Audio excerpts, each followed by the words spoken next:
a phrase that's always resonated with me of Solomon from the book of Ecclesiastes, there's nothing new under the sun. Well, we're going to see that again at times, and especially here today when we look at the prophetic books, and most specifically Obadiah. Paul, if you remember in his letter to the Corinthians, in what we call the love chapter, chapter 13 of 1 Corinthians, talks about love does not rejoice in the downfall of others. When others have troubles, love does not rejoice in that.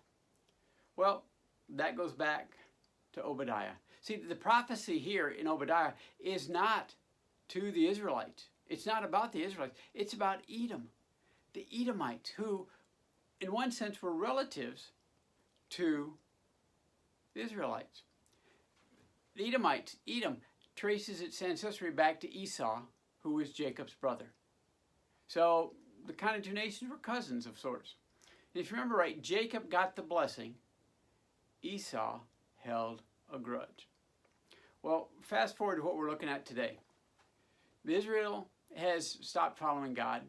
Edom, well, they're gloating over it, over their misfortune.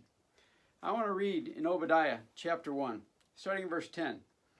Because of the violence against your brother Jacob, you will be covered with shame. You will be destroyed forever.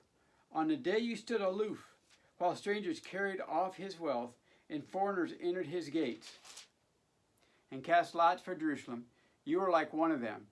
You should not look down on your brother in a day of misfortune, nor rejoice over the people of Judah in a day of their destruction, nor boast so much in a day of their trouble. Yeah, Edom was sitting there kind of prideful, going, yeah, look what's happened to them. They were taking pleasure in what had happened. And God said, that's going to be your downfall. Well, what about us?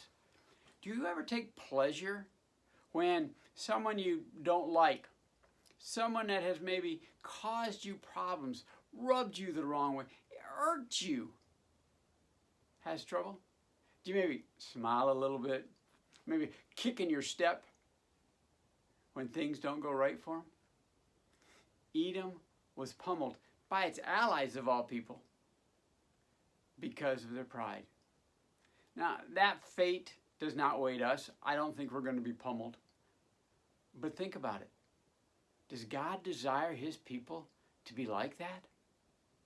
See, we need to be what God calls us to be, not out of fear of being pummeled, but out of the love God has given us, out of the grace we have received when we realize that, when we grasp that. I want you to take time this week and think about those that have wronged you, those maybe rubbed you the wrong way, those that irk you, have given you problems. Take the time and think about that. Then pray. Not against them. That's what we'd want to do. But pray for them, for their life to go well, for things to be good with them, for them to know God, for God to care for them. It's a big step. But if you want to take even a bigger one, pray for you to serve them. Yeah, see, Edom had the chance to serve Israel, and they didn't. Not at this time, but previous in history, and they didn't. Their pride, their grudge got in the way. We need to make sure that we realize what we have from God and not take pleasure, even if we don't like the person and things that go wrong. We need to take inventory. We need to pray. And we need to be humble servants.